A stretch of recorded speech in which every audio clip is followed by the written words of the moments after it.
بسم اللہ والصلاة والسلام علی رسول اللہ اما بعد۔ یہ صفحہ نمبر ہے 210 اور آیت نمبر ہے 53۔ اعوذ باللہ من الشیطان الرجیم، بسم اللہ الرحمن الرحیم۔ وَيَقُولُ الَّذِينَ آمَنُوا أَهَؤُلَاءِ الَّذِينَ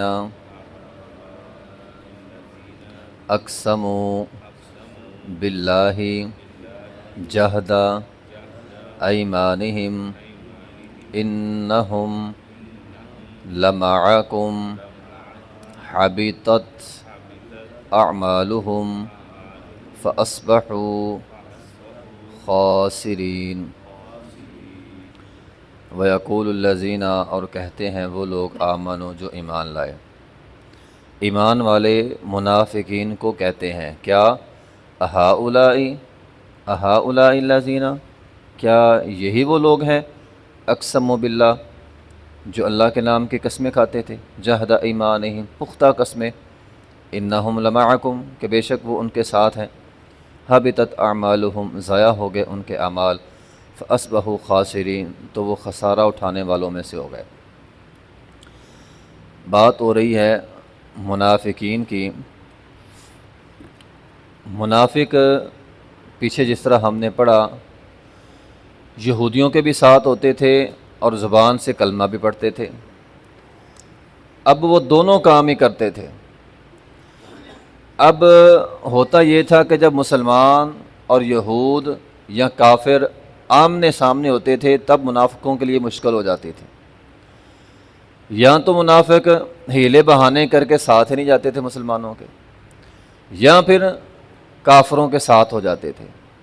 تو اس صورت میں یہ آیت کریمہ نازل ہوئی کہ جب مومنوں نے منافقین کو دیکھا کہ منافق تو دشمنوں کی صفوں میں کھڑے ہیں، تو وَيَقُولُ الَّذِينَ آمَنُوا، ایمان والے کہنے لگے أَهَؤُلَاءِ الَّذِينَ، اور دیکھو بھی یہ تو وہ لوگ ہیں، اور یہ کلمہ پڑھنے والے وہ لوگ ہیں جو قسمیں کھا کھا کر کہا کرتے تھے کہ ہم تمہارے ساتھ ہیں، آج یہ دشمنوں کی صفوں میں کھڑے ہیں۔ یہ تو قسمیں اٹھاتے تھے، اللہ کی قسم ہم تمہارے ساتھ ہیں، اللہ کی قسم ہم تمہارے ساتھ ہیں۔ تو اللہ تعالیٰ نے فرمایا یہ میرے نام کی قسم اٹھا کے کہتے تھے تمہارے ساتھ ہے، لیکن آج دشمنوں کی صف میں کھڑے ہیں، حبطت اعمالہم، ان کے سارے عمل ضائع ہو گئے۔ تو نفاق اور بدعہدی، اللہ کے نام کی قسم کھا کر کہنا میں تیرے ساتھ ہوں، بعد میں مکر جانا، حبطت اعمالہم، بندے کے سارے عمل جو ہے وہ ضائع ہو جاتے ہیں۔ تو بہرحال اقسم باللہ، وہ اللہ کے نام کے قسمیں کھاتے ہیں، جہد ایمانہ، پختہ قسمیں۔ ایک ہے اللہ، ایک بندہ کہتا ہے نا اللہ کی قسم، ایک کہتا ہے میں اللہ کو حاضر ناظر جان کے قسم اٹھاتا ہوں، پختہ قسم اٹھاتے ہیں، لیکن بعد میں مکر گئے، ان کے عمل جو ہیں وہ ضائع ہو گئے۔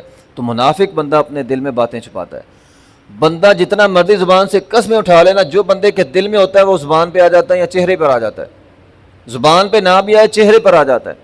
نفاق چہرے پر انسان کے پتہ چل ہی جاتا ہے، ایک نہ ایک دن ظاہر ہو ہی جاتا ہے۔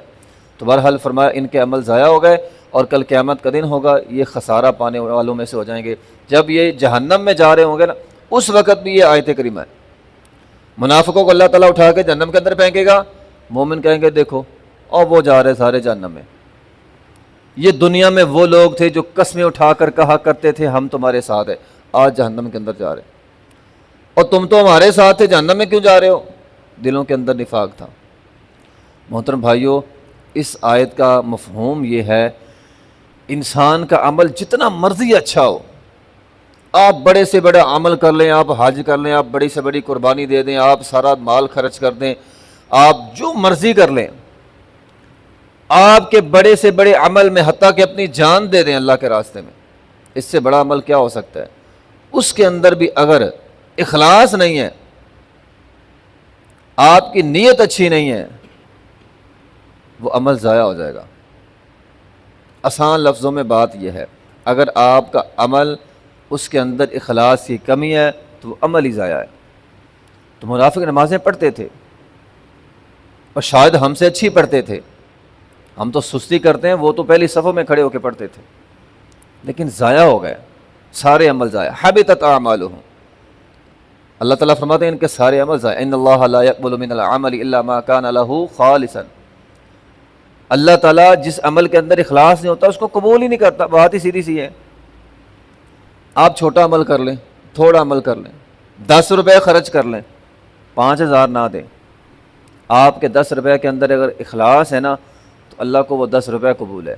اور اگر آپ کے 5000 کا نوٹ آپ اللہ کے راستے میں دیتے ہیں، اس میں اخلاص نہیں ہے، اللہ اٹھا کے ردی کی ٹوکری میں پھینک دے گا۔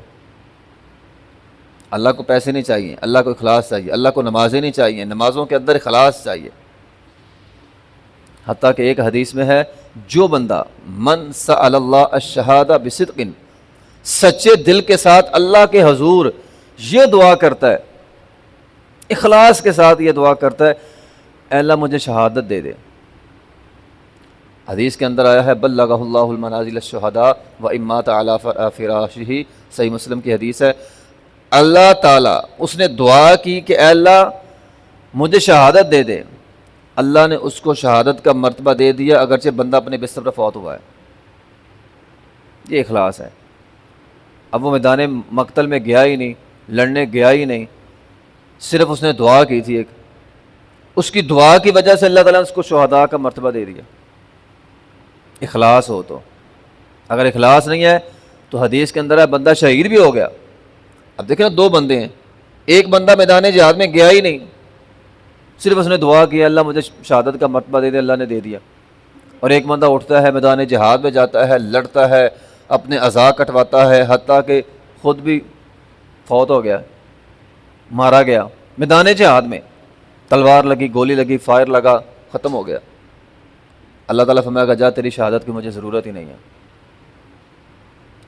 اللہ اس کی شہادت کو اٹھا کے ضائع کر دے گا، اللہ اس کو اٹھا کے جہنم کے اندر پھینک دے گا۔ تو بات یہ ہے، ایک طرف صرف اچھی نیت کے ساتھ دعا کی ہے، اللہ نے شہداء کا مرتبہ دے دیا، دوسری طرف نیت کے اندر کھوٹ تھا، جان دے دی ہے، اللہ تعالیٰ نے قبول نہیں کی۔ تو بات یہ ہے، آپ چھوٹے سے چھوٹا عمل کریں، اس کے اندر اخلاص ہوگا تو اللہ قبول ہے۔ اگر آپ یہ چاہتے ہیں نا، سلف صالحین کا اقوال ہے، ایک بندہ کہتا ہے میں نے نماز پڑھی ہے، مجھے اللہ تعالیٰ ثواب دے، لیکن لوگ بھی میری تعریف کریں۔ اب یہ ہو جاتا ہے اکثر، آپ نے کوئی بھی کام کیا، آپ کہتے ہیں میں نے اللہ کے رضا کے لیے کیا، اللہ سارا کچھ ٹھیک ہے، لیکن دل کے اندر یہ بھی خیال آتا ہے اب میں نے یہ نیکی کی ہے نا، اب لوگ میری تعریف کریں۔ اب سلف صالحین فرماتے ہیں بندے کا عمل ہی ضائع ہو گیا، سارا عمل ضائع ہو گیا۔ اللہ اپنی ذات کے معاملے میں شراکت داری کو پسند نہیں کرتا۔ اس نے یہ کیا کہ اللہ بھی راضی ہو جائے اور لوگ میری تعریف کریں، یہ شراکت داری آ گئی۔ اب نیت کے اندر شراکت داری آ گئی، اللہ اس عمل کو اٹھا کے جو ہے وہ ضائع کر دیتا ہے۔ الذی خلق الموت والحیات لیبلوکم ایکم احسن عملا، زندگی اچھے کام کے لیے ہے، اور اچھے کام ہونے کے لیے 2 چیزوں کا ہونا ضروری ہے، خالص اور صحیح، اللہ کی رضا اور سنت رسول اللہ۔ ان 2 چیزوں کو آپ نکال دیں، عمل سارے ضائع ہو جائیں گے۔ ٹھیک ہے، نبی علیہ الصلوۃ والسلام نے فرمایا اللہ تعالیٰ، صحیح مسلم کی حدیث ہے، اللہ تعالیٰ بڑا غیور ہے، اللہ بے نیاز ہے، اللہ اپنی ذات کے معاملے میں کسی بھی قسم کے شرک کو پسند نہیں کرتا، اگرچہ وہ نیت کے اندر ہی کیوں نہ ہو۔ تو صحیح مسلم کی حدیث ہے، بندے کا عمل ضائع ہو جائے گا، کل قیامت کا دن ہوگا، اللہ تعالیٰ اپنی قرآن کے اندر آتا ہے، اللہ اپنی پنڈلی سے کپڑا اٹھائے گا، ہر بندہ سجدے میں جائے گا۔ اب یہ لمبے لمبے سجدے کرنے والا دنیا میں یہ چاہتا تھا لوگ میری تعریف کریں، اب یہ سجدے کے لیے جھکے گا، نہیں جھک پائے گا، کمر اکڑی ہوئی ہے۔ اللہ تعالیٰ فرمائے گا تو یہ چاہتا تھا نا لوگ دیکھیں، اب لوگ تجھے دیکھ رہے ہیں، لوگ تجھے دیکھ رہے ہیں، تجھے ذرا صلہ مل گیا۔ تو بہرحال یہ معاملہ اتنا اہم ہے، شاید ہم اس کی اتنی پرواہ نہیں کرتے، ہم کہتے ہیں بس لوگوں کے ہاں میرا چرچا ہو جائے۔ آج کل تو ویسے سوشل میڈیا کا زمانہ ہے، ہر آدمی کہتا ہے لوگوں کو میرا پتہ چلے۔ یہ معاملہ اتنا سنگین ہے، اس کی سنگینی کا اندازہ آپ اس حدیث سے لگا سکتے ہیں کہ نبی علیہ الصلوۃ والسلام نے یہاں تک فرما دیا تھا، فرمایا مجھے اپنی امت کے بارے میں دجال سے بڑے فتنے کا خدشہ ہے، اس امت کا سب سے بڑا فتنہ دجال ہے۔ اور آپ فرما رہے ہیں مجھے دجال سے بھی زیادہ ایک اور چیز کا خطرہ ہے۔ اللہ کے رسول دجال اس امت کا سب سے بڑا فتنہ، اور آپ کو اس سے بڑی چیز کا کیا خطرہ ہے؟ فرمایا ریاکاری، اخلاص کی کمی۔ میری امت اخلاص کی کمی کی وجہ سے تباہ ہوگی۔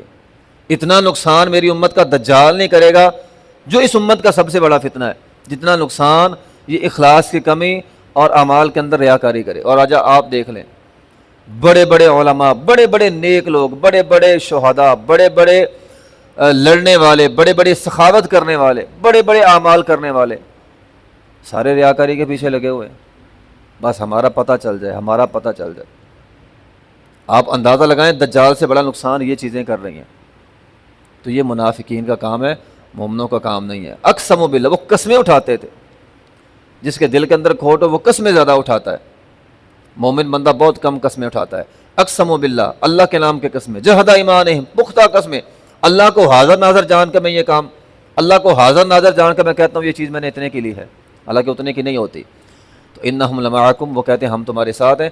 اللہ تعالیٰ فرماتے ہیں نہیں، دلوں کے اندر کھوٹ ہے، حبطت اعمالہم، تمہارے عمل ضائع، دنیا میں رسوائی ہوگی، فاصبحوا خاسرین، اور کل قیامت اللہ اٹھا کے جب جہنم کے اندر پھینکے گا تو اس وقت بھی انسان کے لیے رسوائی ہوگی۔ وآخر دعوانا الحمدللہ رب العالمین۔